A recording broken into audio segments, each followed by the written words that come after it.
کھوکر صاحب، عرفان قادر صاحب نے دو باتیں کہیں کہ ایک تو آپ کو نیا نیب بنانا پڑے گا، اور ایک عدلیہ انہوں نے خاص طور پر آزاد عدلیہ کا زور دے کر کہا. کیسے؟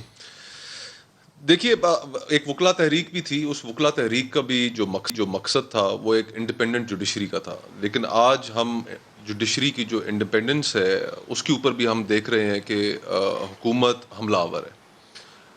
الٹیمیٹلی جو رائٹس کی پروٹیکشن ہے وہ رائٹس کی پروٹیکشن جوڈیشری کے پاس ہے، اور جب جوڈیشری اپنا فنکشن نہیں ادا کر سکے گی. آرٹیکل 19 آپ لے لیں، میرے خیال میں تو آرٹیکل 19 اس وقت پریکٹیکلی ان ابینس ہے پاکستان میں، فریڈم آف ایکسپریشن. صحافیوں کے ساتھ جو ہو رہا ہے انہیں اٹھایا جا رہا ہے، ان کے اوپر مقدمات قائم کیے جا رہے ہیں، اور کہیں سے ہمیں ود ایکسیپشن آف اسلام آباد ہائی کورٹ کہیں سے ہمیں آواز نہیں نظر آ رہی کہ یہ سلسلہ بند ہونا چاہیے، آئین کے اوپر بہر صورت عمل ہونا چاہیے.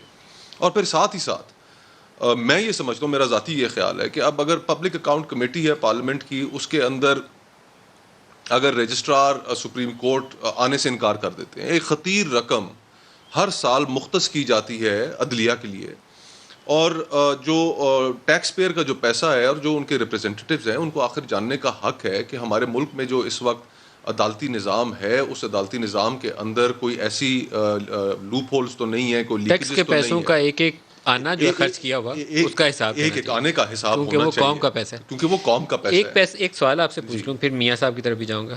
آپ ہیومن رائٹس کمیٹی کو ہیڈ کرتے ہیں. میرا کئی جی دفعہ دل آتا ہے کہ میرے جیسا کمزور آدمی یہاں بیٹھ کے تو اپنے ان ساتھیوں کو جو اغوا ہو جاتے ہیں ان کے بیوی جی بچوں سے پوچھ رہا ہوتا ہے کہ آپ جی کی داد رسی کیسے ہو.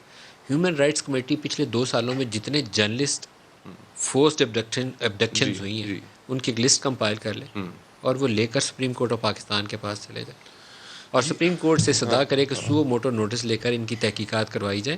درخواست دیں آپ جی باقاعدہ، جی کمیٹی جی پارلیمان کی کمیٹی سپریم کورٹ سے استدعا کرے کہ اس کی تحقیقات یہ کرے. ملک صاحب، میں نے پچھلی جو ہماری ہیومن رائٹس کمیٹی میٹنگ تھی جس میں ایک صحافی جن کے اوپر سیڈیشن کا مقدمہ قائم کیا گیا، ان کے کیس کی جب ہم سماعت کر رہے تھے تو میں نے یہ سوچ پھر کمیٹی کے سامنے رکھی.